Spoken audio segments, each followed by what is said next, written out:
बिस्मिल्लाहिर्रहमानिर्रहीम। वक्त का पहिया तेजी से घूम रहा है। जिस तरीके से मियां नवाज शरीफ को अदालतों के जरिए सजा दिलवाई गई, जिस तरीके से तेज तरीन इंसाफ दिया गया, उसी तरीके से अब मामलात वापसी की तरफ जा रहे हैं, रिवाइंड हो रहे हैं। हम ये देख रहे हैं कि मियां नवाज शरीफ को अदालतों से एक के बाद एक रिलीफ मिल रहा है। दूसरी जने अडियाला जेल का कैदी है, उसकी साइफर केस में दरखास्त जमानत मुस्तरद हो चुकी है। अब उसे जेल में ही ट्रायल का सामना करना पड़ेगा। तमाम तर सूरत क्या होगी, इंतखाबात की भी आवाज आ रही है। कहा जा रहा है कि इंतखाबात 28 जनवरी 2024 को होंगे। अल्लाह करे ऐसे ही हो। मुल्क की माशी सूरत के ऊपर भी जायजा लेंगे, मुल्क की सियासी सूरत के ऊपर भी बात करेंगे। और जब मैं माशी की बात कर रहा हूं तो मईशत से मेरी मुराद यह है कि मुल्क के अंदर एक बहुत बड़ा स्कैंडल सामने आया है। KPK से सामने आया कि किस तरीके से पाकिस्तान तहरीक इंसाफ की वो हुकूमत जो बताया करती थी कि सोशल मीडिया के जरिए या डिजिटल मीडिया के जरिए किस तरीके से जो है वो लोगों के जहन तब्दील किए जा सकते हैं, और उन्होंने करके दिखाया। लेकिन किसके पैसे पे उन्होंने किया? रियासत के पैसे पे, जिसकी वजह से आज KPK के अंदर सूरत हाल ये है कि वहां तनख्वाहें देने के पैसे नहीं है। बात करेंगे। शौकत पराचा साहब मेरे साथ मौजूद हैं, सीनियर सहाफी हैं, तजियाकार हैं। अमीर अब्बास साहब मेरे साथ मौजूद हैं, सीनियर सहाफी, तजियाकार हैं। आप दोनों मेहमानों का बहुत शुक्रिया। पराचा साहब, स्टार्ट आप ही से कर लेते हैं। जरा थोड़ी सी किक अच्छी लग जाएगी तो शायद गाड़ी तेज चल जाए। नवाज शरीफ साहब को नॉन स्टॉप रिलीफ मिल रहा है, इमरान खान साहब की जमानत मुस्तरद हो जाती है, तो इन दोनों को हम ये समझ सकते हैं कि तारीख का पहिया उल्टा चलना शुरू हो गया है। यही आज से 5-7 साल पहले मियां साहब के साथ था और खान साहब जो है वो सिस्टम के लाडले थे। तो अब क्या मियां साहब लाडले हो गए हैं, या आपको लगता है कि उनके साथ जो मामलात हो रहे हैं वो रिकवरी मोड के अंदर हैं और रिकवरी मोड ऐसे ही होती है? जी बहुत शुक्रिया। मेरा ख्याल है कि दो सिचुएशन मुख्तलिफ हैं। वो जो पहले वाली सिचुएशन थी वो तो एक प्रोसेस का हिस्सा थी, और वो प्रोसेस यानी पनामा की अगर आप बात कर रहे हैं तो पनामा से पहले 2014 का धरना भी आया था। तो वो एक पूरा प्रोसेस था। उस प्रोसेस में वो 2014 के धरने में मियां साहब बच गए थे। जुडिशल कमीशन बना था 2013 के इलेक्शन को ऑडिट करने के लिए, और फिर जुडिशल कमीशन ने कहा था कि दो the election reflected general will of the people of Pakistan. तो उन्होंने उसके बाद फिर पनामा कहीं से टपका, तो पनामा में अकामा पे वो नाहल हो गए, और फिर ये सारे केसेस चलते रहे। इवन उस वक्त भी नैब के पास कोई ऐसा प्रूफ नहीं थे, ना ही 3 साल में नैब उन चीज़ों को प्रूव कर सका। मियां शहबाज शरीफ भी अंदर गए, उसी PTI की हुकूमत में बाहर आ गए। अब ये कहा जाए कि जी नैब काम नहीं कर रहा था और हम तो पूरा काम कर रहे थे, तो जो नैब आज जिस तरह बात कर रहा है, मैं एक चीज़ और भी बात कर दूं कि नैब ने जो प्रूफ थे नैब के साथ तो उन्होंने दे दिए थे ना सारे प्रूफ। यानी जो मियां साहब के खिलाफ अमल जारी रहा एहतसाब अदालत की हद तक, उसके बाद फिर मरीम नवाज शरीफ की ज़मानत हुई, PTI की हुकूमत थी, कैप्टन सफदर की ज़मानत हुई, PTI की हुकूमत थी। मियां नवाज शरीफ को बाहर भेजा, PTI की अपनी हुकूमत ने भेजा। पेंडिंग राइट ऑफ अपील रखा गया जो अब बहाल हुआ है। तो ज्यादती तो मियां साहब के साथ हुई थी उस वक्त, और वो इस हवाले से मैं ज़्यादा टेक्निकल बातें नहीं करना चाह रहा। इस हवाले से ज्यादती हुई थी कि उनकी हुकूमत को गिराना ही गिराना था। वो जो एक प्रोसेस चला था उसके मुताबिक मियां साहब को टॉपल ओवर करना ही करना था, जिसका सबसे बड़ा सबूत 2014 के धरने हैं जो इस मुल्क को 126 दिन जिन्होंने ब्लॉक करके रखा था। अभी जो माजी में गलतियां हुई, उस गलती का अजाला एक तरफ तो मियां साहब के हवाले से जो आपने बात की, दूसरा पीपल्स पार्टी हो या नवाज शरीफ हो, PMLN हो, फौज पे हमले किसी ने नहीं किए इस तरह जाकर जो 9 मई को हुआ, या साइफर भी किसी ने नहीं लहराया। साइफर वाले पहले भी ऐसे मामला चलते रहे। आपको याद है एक मेमो गेट स्कैंडल भी बना था इस मुल्क में। जुल्फकार अली भुट्टो की जब हेयरिंग हो रही थी पाकिस्तान के न्यूक्लियर प्रोग्राम के हवाले से, भुट्टो शहीद ने खुद कहा था कि मैं मरना तो पसंद करूंगा लेकिन मैं पाकिस्तान के राजों पे बात नहीं करूंगा। अब अगर किसी के नज़दीक ये साइफर राज नहीं है, वो प्राइम मिनिस्टर कोई भी हो, उसकी डिस्क्रिशन है कि किस चीज़ को पब्लिक करना है, किस चीज़ को पब्लिक नहीं करना, तो फिर वो कहने वालों की मर्जी है। लेकिन पराचा साहब, आपको लगता है कि जो कुछ हो रहा है वो बिल्कुल स्मूथली हो रहा है, उसके अंदर कहीं पर भी लाडलेपन का तासुर या कहीं पर भी फेवर का तासुर या कहीं पर भी गलती सुधारने का तासुर नहीं है? ये सब कुछ नॉर्मल है मियां साहब के साथ जो हुस्न सलूक है, और खान साहब के साथ जो उनकी जमानत मुस्तरद हुई है? हम क्यों भूलते हैं कि हम कोई परफेक्ट डेमोक्रेसी नहीं है? बिल्कुल। हम क्यों भूलते हैं कि हमारा निज़ाम 100% परफेक्ट नहीं है? 2000 के इलेक्शन थे अमेरिका में, 2000 के, तो जॉर्ज बुश कैसे जीते थे? वो कालों के वोट ही फ्लोरिडा में नहीं गिने गए थे। इंडिया में जिस तरह से ये लार्जेस्ट डेमोक्रेसी है, इंडिया में जो कुछ होता है, तो मैं आपसे कहूं कि नहीं, हम एक परफेक्ट सिस्टम है, हमारा निज़ाम बिल्कुल 100% सही है और जो कुछ हो रहा है वो एहदिन सिरातल मुस्तकीम के मुताबिक हो रहा है। तो फिर आप मेरे साथ ज्यादती करेंगे अगर मुझसे ये कहलवाना चाह रहे हैं। ठीक है फराजा साहब, इसी बात मैं आपसे मैं जरा अमीर अब्बास साहब से भी सुन लेता हूं। मैं आपकी बात बिल्कुल ठीक समझ गया।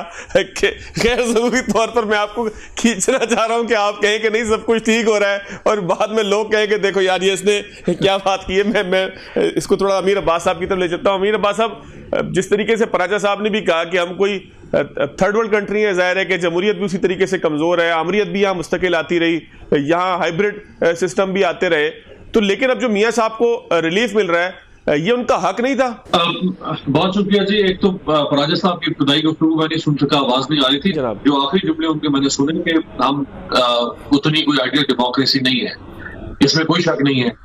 लेकिन मैं, आप या फराजा साहब या हमारे जैसे जो लोग इंटेलिजेंसिया से ताल्लुक रखते हैं, जिनका काम है लोगों के सामने चीजों को डाइसेक्ट करके रखना, आपने अगर मुझे लिया या फराजा साहब को लिया या किसी और मौजूद साफी दोस्त से राय लेते हैं तो इसलिए ले रहे हैं ना कि हम लोगों को बता सके कि ये चीज ठीक हो रही है या गलत हो रही है। बिल्कुल, ये तो हमें पता है कि आइडियल डेमोक्रेसी नहीं है। तो अगर आइडियल डेमोक्रेसी नहीं है तो किसी एक के लिए अगर कुछ गलत हो रहा है तो फिर दूसरे के लिए भी गलत होने दिया जाए, फिर तीसरे के लिए भी गलत होने दिया जाए, पर हम आइडियल बनेंगे कब? 77 साल हो गए हैं भाई, 77 साल। लेकिन अमीर अब्बास साहब, मैं मुझे सुननी चाहिए थी आपकी बात, लेकिन एक लुकमा अगर आपकी इजाजत हो तो फिर खान साहब की अपनी हुकूमत जो बहुत आइडियल थी, जिसके अंदर उन्होंने लोगों को आइडियल किस्म के ख्वाब दिखाए थे, उसमें तो इससे भी बुरे हालात थे हर चीज में। किसने कहा वो आइडियल थी? किसने कहा वो आइडियल? उनका दावा था। तो उनका दावा तो उनसे आप कर सकते हैं ना, उनका दावा की तो यहाँ पे कोई बात नहीं कर सकता। कौन कह रहा है वो आइडियल हुकूमत थी? इमरान खान नाकाम तरीन हुक्मरानों में से एक हुक्मरान थे। ऑब्जेक्टिव बात करनी चाहिए ना जनाब। आज उनके साथ ज्यादती हो रही है, इस ज्यादती का जवाब ये नहीं हो सकता कि मैं पूरा हुक्मरान था। अच्छा, आपको लगता है अमीर भाई, आपको लगता है कि साइफर केस में ज्यादती हो रही है? साइफर इस तरीके से जलसे में लहराना, अगर कोर्ट का वर्डिक्ट पड़े, जलसे में लहराना, उसका सियासी इस्तेमाल करना, उसके ऊपर खेलने की बात करना, उसको गुम कर देना, ये सारा बहुत अच्छा हुआ रियासत के साथ? देखिए, जो सियासतदान है ना वो कुछ चीजों को इन्फ्लेट कर जाता है, कुछ चीजों को जब वो पब्लिक गैदरिंग में आता है तो वो तजावुज कर जाता है बात से। जहां तजावुज हो वो गलत है, नहीं करना चाहिए। लेकिन ये किसका प्रोगेटिव है कि वो ये देखे सिचुएशन कि हाँ ये मामला जो है ये पब्लिक इंटरेस्ट का है, मुझे पब्लिक में ले जाना है, ये नहीं ले जाना चाहिए। ये फैसला मैं आप और फराजा साहब करेंगे नहीं, लेकिन ये उसको बात चाहिए। अगर उसको ये लग रहा है कि ये मामला मुल्क के खिलाफ उठाया गया, और खुद ये तो बात DGI इख्तियार जनरल बाबर इफ्तिखार साहब ने प्रेस कॉन्फ्रेंस में मानी कि इसके ये जो इंटरवेंशन हुई है ये आपकी नेशनल सिक्योरिटी के। लेकिन अमीर भाई कुछ चीजें क्लासिफाइड होती हैं, कुछ चीजें पब्लिक इंटरेस्ट की होती हैं, लेकिन कुछ क्लासिफाइड होती हैं। कल को मैं एटम बम का नुस्खा पेश कर दूं कौम के सामने कि मेरी कौम छोटे छोटे से बम बना के चलाए, नहीं, ये तो एप्पल और ऑरेंज से कंपैरिजन तो नहीं होता ना। एटम बम का नुस्खा एक राज है। अच्छा, राज की भी डेफिनेशन क्या होगी? ये आज हमने ये यानी जो चीज उसके खिलाफ जा रही है उसको हम राज की डेफिनेशन में डाल देते हैं। ये भी बड़ा अच्छा राज है। वैसे ये राज भी इसके साथ हो गया है कि जो चीज उसको खारिज करने में काम आ सकती है उसको राज की डेफिनेशन में डाल देते हैं। ये राज मेरे भाई एक रिलेटिव टर्म है ना। क्या कोई रियासत का ऐसा इदारा है जो डिटर्मिन तो करेगा पहले कि राज है कि नहीं? आपने एक शख्स पर इल्जाम लगा और उस इल्जाम का जुर्म साबित होने से, यानी वो इल्जाम जुर्म में तब्दील होने से पहले हमने कहा ये मुजरिम, कोई अथॉरिटी कहेगी ना कि जुर्म है कि नहीं। जो ट्रीटमेंट हो रहा है उसके साथ वो तो मुजरिम वाला ट्रीटमेंट हो रहा है, वो मुझसे बड़ा ट्रीटमेंट तो नहीं है। जब सीक्रेट ट्रायल किया जा रहा है, सीक्रेट ट्रायल की क्या वजह बनती है भाई? चले उसने जुर्म किया, हम मान लेते हैं कि वो जुर्म है, तो वो जुर्म सीक्रेटली क्यों हो रहा है? अगर वो गद्दार है, अगर वो बागी है, अगर उसने रियासत के मफादात को नुकसान पहुंचाया है, फिर तो उसका ट्रायल जिसका सुप्रीम कोर्ट की लाइव ब्रॉडकास्ट हो रही थी वैसे होना चाहिए, ताकि कौम में तो देखे ना कि इसने कितना नुकसान पहुंचाया मुल्क को, ताकि आने वाली नस्लें सबक सीखे, आने वाली सियासी नस्लें सबक सीखे, जिन्होंने सियासत पे आना है, कि कभी गद्दारी नहीं करनी इमरान खान की तरह, कभी बगावत नहीं करनी। अजीब गद्दार है और बागी है कि उसका ट्रायल आप छुपाती कर रहे हैं। यानी कि साफ शफाफ ट्रायल का हक तो हर किसी को होना चाहिए, और खासतौर पे ऐसे फर्द को जरूर होना चाहिए कि जो पाकिस्तान का वज़ीर आज़म रहा हो। मैं एक ब्रेक लेता हूं, ब्रेक के बाद आऊंगा तो पराचा साहब आपसे जरा राय लेंगे कि क्या बर्फ पिघल रही है, क्या पाकिस्तान तहरीक इंसाफ ने सीख लिया है कि मौलाना फजलुर रहमान जैसे फर्द के पास वो चले गए, जैसे इसलिए इन्वर्टेड कॉमास में है कि जलसे के अंदर जिस बदतमीजी के साथ नाम लिया जाता था उनका, शायद वो पाकिस्तान की तारीख में बहुत कम ही देखा गया हो। एक ब्रेक के बाद आते हैं। ब्रेक के बाद खुशामदीद पराचा साहब, जो कुछ पाकिस्तान की तारीख में, सियासी तारीख में अब हम तब्दीलियां देख रहे हैं, मौलाना फजलुर रहमान के पास खान साहब का वफ़द चला गया खान साहब की हिदायत के ऊपर, तो आप देख रहे हैं कि सियासतदान कुछ सीख चुके हैं। मियाँ साहब ने भी बड़ी अच्छी बातें की आने के बाद, कोई इंतकाम की बात नहीं की, तो अहले सियासत कुछ सीख गए हालात से, मामलात से, आइंदा कुछ बेहतरी देखेंगे आप? पहले तो ज़रा साइफर के हवाले से मुझे कोई पूरी तरह अमीर अब्बास साहब की बात समझ नहीं आ रही थी, शायद आप मुकम्मल समझ रहे हों कि वो जो कागज़ लहराया गया 27 मार्च को यहाँ इस्लामाबाद में, चूँकि मैं इधर ही रहता हूँ, तो वो कागज़ लहराने का मतलब तो सियासी फ़ायदा ही लेना था ना, कि एंटी अमेरिकन पिच पे खेल कर लोगों की हमदर्दी हासिल करना थी। इसके अलावा क्या पर्पज़ था कि लोगों को एतमाद में लिया गया है? और अगर ऐसा ही था तो फिर बाद में एक बयान आया कि जी नहीं, we later learned that conspiracy was not imported from the US, it was exported from here to the US।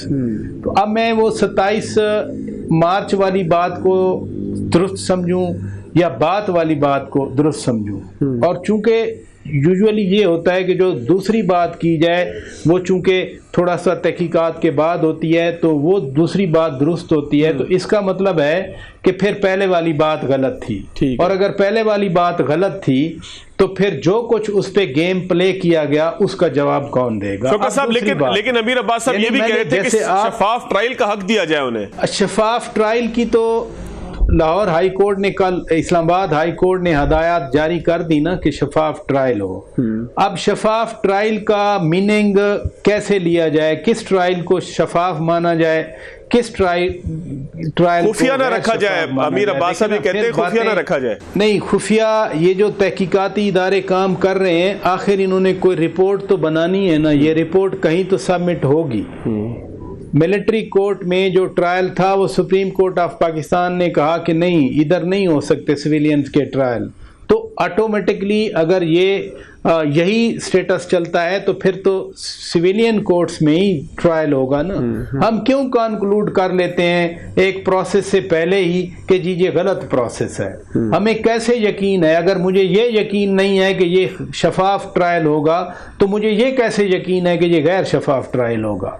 एक आईनी और कानूनी मामला है, सुप्रीम कोर्ट ने पहले ही अपना फैसला दे दिया है। अब अगर उस फैसले के खिलाफ, जैसे निगरान वजीर आज़म काकड़ साहब कह रहे हैं कि हम उस फैसले के खिलाफ अपील करेंगे, तो वही सुप्रीम कोर्ट में अपील जाएगी। अगर अब का फैसला अच्छा है तो जो बाद में फैसला आएगा, अगर वो अदरवाइज हुआ तो फिर वो गलत हो जाएगा क्या? बिल्कुल। तो उसका यार्ड स्टिक जो है ना वो अपने अपने पार्टी लाइन्स, पार्टी इंटरेस्ट पे होता है। अब मैं दूसरे सवाल पे आता हूँ। जनाब। जिस तरह आपने एंजॉय किया इस मुलाकात को, यकीन करें मैंने भी इतना एंजॉय किया, क्योंकि जब ये सिर्फ ये नहीं है कि मुलाकात की है, अरे उनके पीछे नमाज भी पढ़ी है।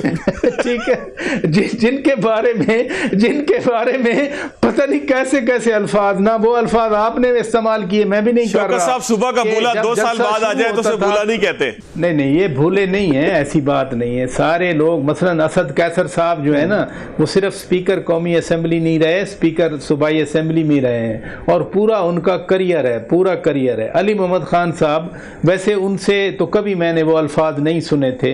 अल्लाह बेहतर जानता है उनके अंदर क्या होगा, लेकिन मैंने वो अल्फाज नहीं सुने थे जो खुद जनाब चेयरमैन पीटीआई इस्तेमाल। सर वैसे नेक शगुन है शौकत साहब, मैं अमीर अब्बास की तरफ आ जाऊं, अमीर अब्बास साहब की तरफ, नेक शगुन है सियासतदान आपस में बैठ रहे हैं, मिल रहे हैं, अच्छी बात नहीं है? मियां साहब भी इंतकामी बातें नहीं कर रहे हैं तकरीर में। स्पेशली पीटीआई का जाना, क्या कोई खौफ है?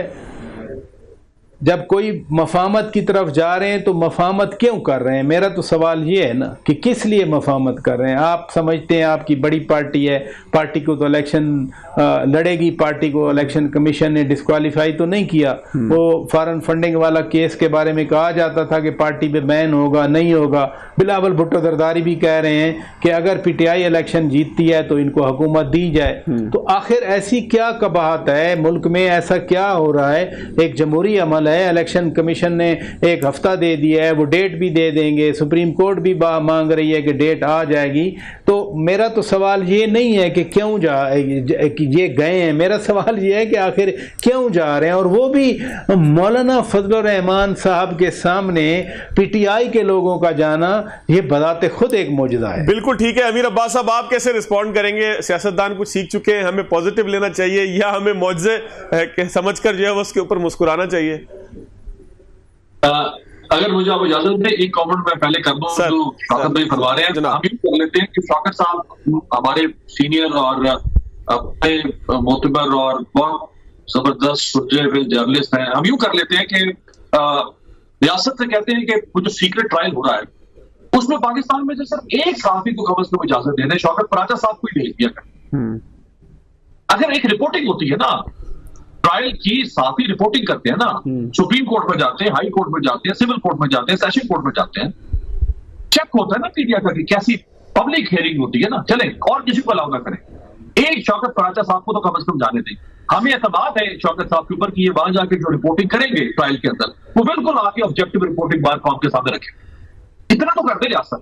अगर इतना भी रियासत ना करे तो फिर आप फवाद साहब फिर कुछ कहने की जरूरत तो मुझे बाकी नहीं बचती। दूसरी बात ये कि जैसे हम ये अखज़ नहीं कर सकते ना कि ये ट्रायल गैर शफाफ हो रहा है, ट्रायल से पहले हम ये अखज़ नहीं कर सकते कि ये ट्रायल गैर शफाफ है। तो हमने ये कैसे अखज़ कर लिया सजा से पहले कि मुजरिम भी है इमरान खान और ये जुर्म किया है उसने? हम तो 1.5 साल से ये कह रहे हैं ना कि उसने जुर्म कर दिया है गद्दारी करके। हम ये तो नहीं कह रहे कि उसने उस पर इल्जाम है, हम कह रहे उसने जुर्म कर दिया है, उसने मुल्क की मुफादात को नुकसान पहुंचा दिया है, कौमी सलामती को नुकसान पहुंचा दिया है। हमने ये अखज़ कर लिया, लेकिन हम ये अखज़ नहीं कर सकते कि ट्रायल शफाफ है कि गैर शफाफ है। जैसे उसका जुर्म नजर आ रहा है वैसे ही ट्रायल भी नजर आ रहा है कि वो शफाफ हो रहा है गैर शफाफ हो रहा है। अब आगे मौलाना साहब की तरफ देखिए, अगर तो सियासतदान कोई भी पॉलिटिकल पार्टी को, एक्सेप्शन ना, मैं किसी का नाम लेके नहीं, मैं अक्रॉस की बोर्ड बात कर रहा हूं, अगर कोई भी सियासी जमात उसूलों की बुनियाद पर किसी जमात से मिल रही हो तो फिर तो समझ में आता है, ठीक है। लेकिन अगर कोई सियासी जमात उसूलों के बरखिलाफ मिल रही हो तो फिर वो मुफाद और मबनी सियासत होती है। पीटीआई वर्सेस मौलाना एक बड़ा क्लियर स्टांस रहा है इमरान खान साहब का मौलाना के बारे में, और मौलाना साहब ने उनको यहूदी साजिश और न जाने क्या कुछ कहा। अब अगर ये दोनों मिलते हैं इस मकसद के लिए कि हम कोई पॉलिटिकल अलायंस बनाए और हम मुल्क की बेहतरी और जमहूरियत को लाना ढमकाना, तो ये होगी मुनाफिकत, चाहे मौलाना करे चाहे पीटीआई करे, ठीक है। जहां तक कल की मुलाकात है उसकी जो वजाहत पीटीआई ने दी है वो ये फरमा रहे हैं कि मौलाना साहब की कुछ दामन का चूंकि इंतकाल हुआ है, हम ताजियत के लिए गए, ठीक है। मजीद अगले 2, 4, 5 दिन में 10 दिन में ये बात खबर सामने आ जाएगी कि ये ताजियत है या कोई सियासी अलायंस होने जा रहा है। यहाँ अपनी सियासत की ताजियत है। अमीर अब्बास साहब सर आपका बहुत शुक्रिया। मुझे बार बार वो कह रहे हैं कि टाइम बहुत ओवर हो गया। शौकत पराचा साहब सर आपका बहुत शुक्रिया। एक ब्रेक लेंगे, ब्रेक के बाद आगे चलेंगे। ब्रेक के बाद खुश आमदीद। 2018 में हुकूमत आने से पहले और हुकूमत आने के बाद पाकिस्तान तहरीक इंसाफ बार बार ये बावर कराती रही, हमें बताती रही कि टैक्स पेयर का पैसा इसलिए नहीं होता कि टीवी चैनल्स को दिया जाए, किसी पार्टी की तशहीर के लिए इस्तेमाल किया जाए। लेकिन खुद पाकिस्तान तहरीक इंसाफ क्या करती रही? अब स्कैंडल सामने आया है, केपीके से सामने आया है, उस सूबे से सामने आया है कि जहां पर सरकारी मुलाजमीन को तनख्वाहें देने के लिए पैसे मौजूद नहीं है। सूबा बुरी तरीके से माली मसाइल का शिकार है। क्या सूरत हाल थी? लिहाज अली से मालूम करेंगे किस तरीके से टीमें बनाई गई, किस तरीके तरीके से सोशल मीडिया के ऊपर दूसरी पार्टियों के ऊपर कीचड़ उछालने के लिए टीमें बनाई गई, सोशल मीडिया में लोग भर्ती किए गए, किस तरीके से राय आमा को तब्दील किया गया, लियाज अली से पूछेंगे। और मेरे साथ मौजूद हैं डॉक्टर फरहान विर्क साहब, पाकिस्तान तहरीक इंसाफ की सोशल मीडिया टीम के साबिक मेंबर है, कुछ अंदर की बात उनसे भी पूछेंगे। लियाज अली साहब आपका भी बहुत शुक्रिया, डॉक्टर साहब आपका भी शुक्रिया। लियाज आप ही से शुरू करूंगा। बहुत शुक्रिया। खैबर पख्तूनख्वा का जो 4 महीने का बजट है वो गुज़िश्ता रोज पेश किया गया, जो 1 नवंबर से 28 फरवरी तक है। और आपको हैरानगी होगी ये बजट तकरीबन 150 अरब खसारे का है। खैबर पख्तूनख्वा ने अपनी सरकारी मुलाजिमीन को कहा हुआ है कि अक्टूबर की तनख्वाहें तो हम दे देंगे, लेकिन मुश्किल है कि हम आपको नवंबर। खैबर पख्तूनख्वा की पोजीशन है जो जहां पर आपने जिक्र किया 20 खैबर पख्तूनख्वा की 34 जामियात है, जिनमें से 20 जामियात दिवालिया हो चुकी है अमली तौर पर। ये और सरकारी मुलाजिमीन का भी मैंने जिक्र किया, ये उसकी सिचुएशन। वो ये था कि पाकिस्तान तहरीक इंसाफ के साबिक दौर में एक प्रोजेक्ट के तहत सोशल मीडिया इन्फ्लुएंसर्स के नाम से एक प्रोजेक्ट शुरू किया गया, जिसमें इब्तदाई तौर पर तो बताया गया कि 5000, लेकिन बाद में पता चला तकरीबन 1400 से 1500 तक के लोग थे जिनको बाकायदा तौर पर भर्ती किया गया। इसके लिए कोई मैकेनिज्म इस तरह का सच डेवलप नहीं किया गया था कि इनकी हायरिंग कैसी होगी, लेकिन लोग लिए गए, वही नौजवान जिसकी उम्र तकरीबन 30 साल से कम थी उनको भर्ती किया गया। उनका बुनियादी मकसद खैबर पख्तूनख्वा की मंसूबों की तशहीर करना थी। और खैबर पख्तूनख्वा की मंसूबों की तशहीर किस तरह की जाती है ये भी आपको पता है। लेकिन मैं एक और नुकता बताता हूं, जिस मौजूद पर आज हम बात कर रहे हैं ये तकरीबन फरवरी और मार्च में भी उठाया गया था, और फरवरी और मार्च में इस पर तफसील से बहस की गई थी, लेकिन एक मरतबा फिर इस बहस पर, इस मौजू पर दोबारा बहस की जा रही है। मुझे पता नहीं है, लेकिन इस मंसूबे पर तकरीबन 68 से 70 करोड़ रुपए खर्च किए गए। और यहाँ पर ही बता दूं ये तकरीबन 10 महीनों तक ये लोग काम करते रहे। 25,000 रुपए सोशल मीडिया इन्फ्लुएंसर्स को दिया जाता रहा। इसके लिए ना ऑफिस था ना वो कोई और मैकेनिज्म। जिस बंदे का नाम कुरानदाजी में निकला था या उसने डलवाया था, उसमें यही तरीक़ेकार होता था कि वो घर बैठे सिर्फ ट्विटर पर जो सरकार का तरीक़ेकार होता है उनकी तशहीर करना थी, और इसी वजह से उन्हें 25,000। अच्छा लियाज भाई इसका मतलब तो ये हुआ कि पाकिस्तान तहरीक इंसाफ ने जो लाखों करोड़ों नौकरियों का वादा किया था वो उन्होंने केपीके के अंदर पूरा कर दिया। फिर यार 1 करोड़ नौकरियों में से अगर 1400 इस तरह पूरे होते हैं तो बाकी जो 99 लाख बाकी क्या बन जाते हैं, 99 लाख 98,600 नौकरियां, पता नहीं बाकी कहाँ। लेकिन सवाल ये पैदा होता है, ये मैंने अजराए मजाक ही कहा है, लेकिन सवाल ये पैदा होता है ये वो मकाम नहीं है कि जहां पे लोगों को नौकरियां दी जाएं और अपनी पार्टी के लिए जो है वो लॉबिंग की जाए। मैं डॉक्टर साहब को गुफ्तगू में शामिल कर लूं। लियाज भाई मैं फिर दोबारा आपकी तरफ आता हूं, आपने मुझे ये बताना है कि फिर कितना इन लोगों ने जो है वो केपीके की हुकूमत के लिए पोस्टें की, या कितना जो है वो केपीके की हुकूमत या केपीके के प्रोजेक्ट्स की प्रोजेक्शन की, वो फिर मैं आपसे पूछता हूं। लेकिन जरा डॉक्टर साहब से पूछ लूं, डॉक्टर साहब 11-1200 या 11-12 लाख जितने भी इन्फ्लुएंसर आप बनाते हैं, इसके पीछे कहानी क्या होती है? क्योंकि अभी कुछ दोस्त ये कह रहे हैं कि जी अगर केपीके के अंदर एक 9-10 महीने का जो है वो बजट रखा गया तो अब कौन लोग हैं जो पोस्टें कर रहे हैं? तो मुझे तो यही लगता है कि इमारत जब बन जाए तो फिर उसके अंदर रिहाइश आप कई साल तक कर सकते हैं। आप इसको अगर टेक्निकल हमें समझाएं कि ये जो इन्फ्लुएंसर ने इतने अरसे केपीके की हुकूमत में मजे किए, उसका फिर पीटीआई ने कैसे फायदा उठाया? अच्छा भाई, ये जो स्टोरी है बेसिकली इसके 2 हिस्से हैं। एक इसकी कहानी वो है जो कि आजकल तहरीक इंसाफ भी अपनी तरफ से प्रमोट कर रही है। वो कह रही है कि जी हमने ये बच्चे सिर्फ खैबर पख्तूनख्वा हुकूमत की पीआर के लिए रखे और हमारा इसके अलावा कोई मकसद नहीं था और हमने इसी मकसद के लिए उनसे काम लिया। लेकिन जब हम इस कहानी में इन डेप्थ में जाते हैं तो आपको ये भी याद होगा कि ये जो स्टोरी है ये आज की स्टोरी नहीं। ये स्टोरी आज से 1 साल पहले, 1.5 साल पहले वक्तन फवक्तन पुश होती रही है कि खैबर पख्तूनख्वा हुकूमत ने सोशल मीडिया के ऊपर लोगों को रखा। तहरीक इंसाफ का जो अपना ट्विटर अकाउंट है उसके ऊपर भी उनकी वो पोस्ट आज भी मौजूद है जिसमें वो कह रहे हैं कि जी हम डिजिटल मीडिया इंटर्नशिप करवा रहे हैं और इसके लिए आप आए और हम आपको 25,000 रुपए देंगे। ये सारी चीजें ऑन द रिकॉर्ड हैं और वक्त के साथ साथ मौजूद थी। अब ये स्कैंडल क्यों रीसर्फेस हुआ है, इसकी सबसे बड़ी वजह यह है कि वो जितने भी अकाउंट्स हैं उन सब अकाउंट्स की प्रॉपर स्कैनिंग की गई, उनके ऊपर तहकीक की गई कि क्या इन अकाउंट्स ने वाकई वो काम किया जो कि खैबर पख्तूनख्वा हुकूमत क्लेम करती थी या नहीं। और इसके ऊपर बड़े इंटरेस्टिंग फैक्ट सामने आए। सबसे पहली चीज ये कि जब ये प्रोग्राम शुरू हुआ उस वक्त हमें जहन में रखना चाहिए कि तहरीक इंसाफ हुकूमत मकबूल नहीं थी। ये 2021 की बात हो रही है। ठीक है। तो जब इन्होंने प्रोग्राम शुरू किया, इन्होंने वो लोग आइडेंटिफाई किए जिनके पास 42 मिलियन तक की ऑडियंस थी, जो कि 4 करोड़ 20 लाख बनती है। अगर हम इस वक्त पाकिस्तान का सोशल मीडिया लैंडस्केप देखें तो तकरीबन 7 से 8 करोड़ लोग जो उनसे सोशल मीडिया से जुड़े हैं। तो उनकी 50% तादाद वो थी जो कि इन लोगों के बाहर रास्त फॉलोअर्स में थी। एक और इंटरेस्टिंग चीज जो इसमें सामने आती है वो ये कि इन लोगों में 72.5% लोग वो थे जो कि तहरीक इंसाफ के मुखालिफ थे, इन पर तनकीद करते थे, जिनको इंटर्नशिप दी गई। यानी कि डॉक्टर साहब एक मिनट का मुझे लुकमा देने दीजिएगा। यानी कि मरकज से क्या ताल्लुक था? क्या ये केपीके की तंजीम का हिस्सा थे या मरकज के साथ जिस तरह डॉक्टर अरसलान खालिद और उनकी टीम के नाम आ रहे हैं, जिस तरीके से फैसल का नाम आ रहा है, तो क्या ये उनके साथ भी कनेक्टेड थे? मैं ये सवाल आपके पास छोड़ के जरा लिहाज साहब से पूछूं। लिहाज भाई, बैरिस्टर सैफ ये कहते हैं कि जी महमूद खान साहब से पूछिए कि ये लोग कौन थे, किस तरीके से पे हुआ। एक तरीके से वो ये इज़हार ला ताल्लुक ही कर रहे हैं कि हमारा कोई इनसे ताल्लुक नहीं है।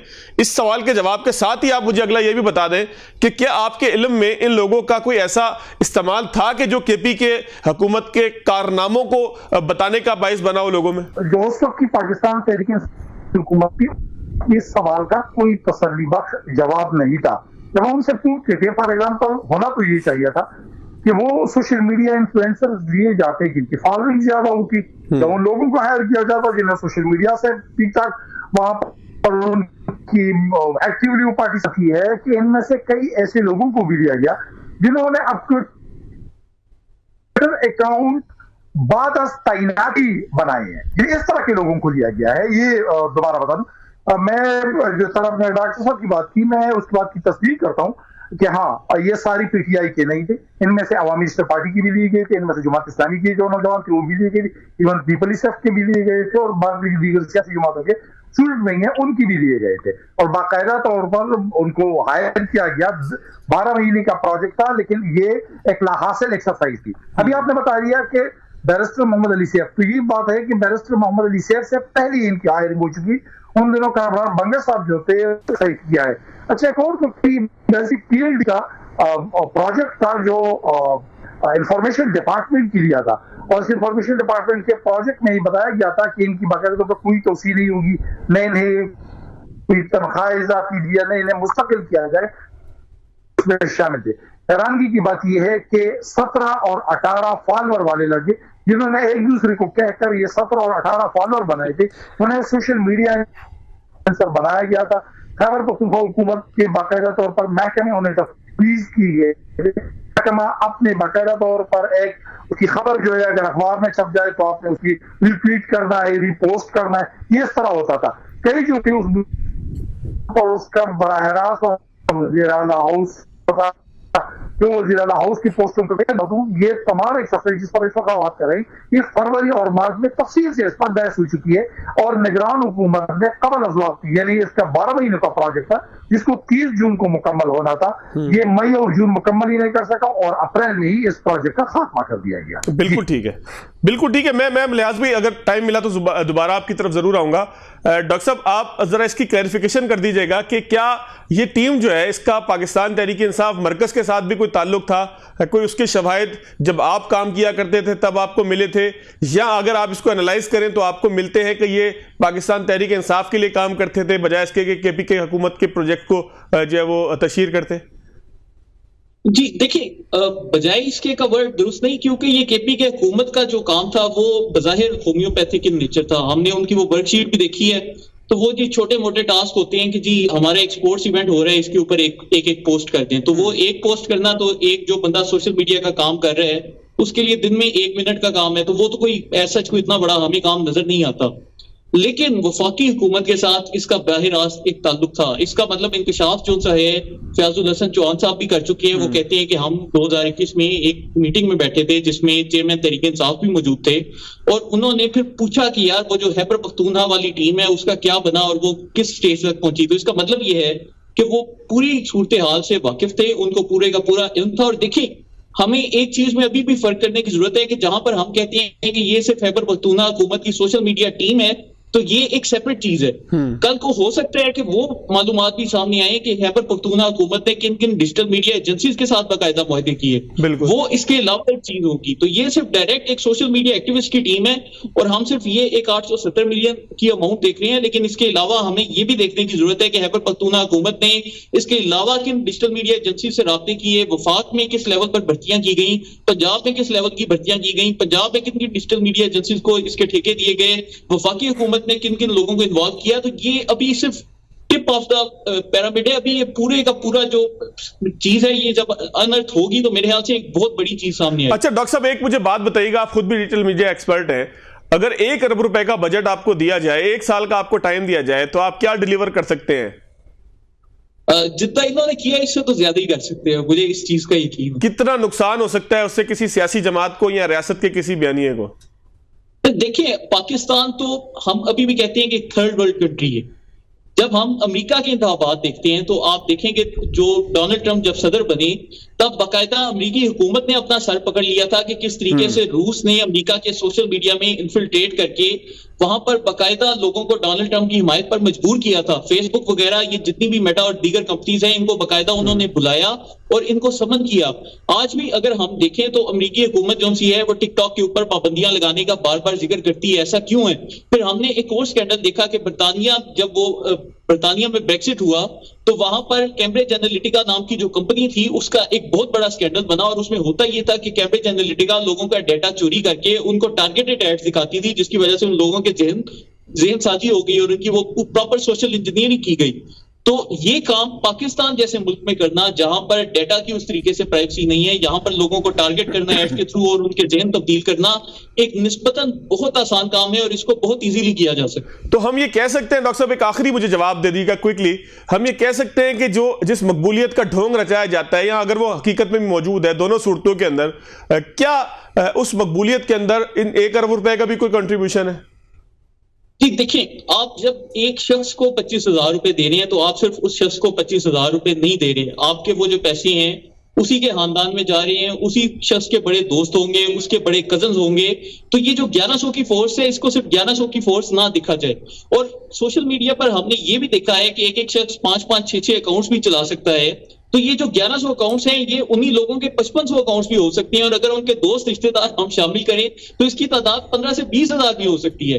तो आज भी जब हम तहरीक इंसाफ की सोशल मीडिया अकाउंट्स देखते हैं तो वहां पर अगर हमें नजर आए तो उनके जो फॉलोअर्स हैं वो तकरीबन 20 मिलियन है, लेकिन जब उनकी ट्वीट्स देखते हैं तो उनको रीट्वीट्स 20,000 या 25,000 मिलती हैं। तो जब इस मैसिव स्केल पर सिर्फ एक सूबे में एक सेगमेंट में इतना बजट दिया जा रहा है तो अगर हम 2 सूबाई हुकूमतों और वफाक को देखें और इसके बाद ओवरसीज में भी देखें, मैं आपको ये भी एक एक्सक्लूसिव खबर दे रहा हूं कि ओवरसीज का भी एक बहुत बड़ा स्कैंडल सामने आने वाला है जिसमें पता चलेगा कि तहरीक इंसाफ की सोशल मीडिया टीम को किस मैसिव लेवल पर मिलियंस ऑफ डॉलर्स जो उनसे हैं वो उनके सरबराह के पास किसी तरीके से आ रहे थे या आ चुके थे। तो वो चीजें भी अनकरीब सामने आएंगी और उसके बाद भी बहुत ज्यादा हैरत होगी हमारे लोगों को। तो ये तरह तरह के जो सेल्स हैं ये एक्टिवेट किए गए थे और अब आहिस्ता आहिस्ता जैसे जैसे इन सेल्स की हकीकत सामने आएगी मैं आपको यकीन दिला रहा हूं कि हमारे लोग एक बार सर पकड़ के बैठ जाएंगे कि पाकिस्तान के साथ ये क्या किया गया। शफाफियत और मकबूलियत का ढोल या ढोंग दोनों सूरतों में कुछ भी सामने आने वाला है। बहुत शुक्रिया डॉक्टर साहब, आपका भी बहुत शुक्रिया। लिहाज अली साहब आपका भी। आज के प्रोग्राम से इतना ही इजाजत दीजिएगा। अल्लाह हाफिज।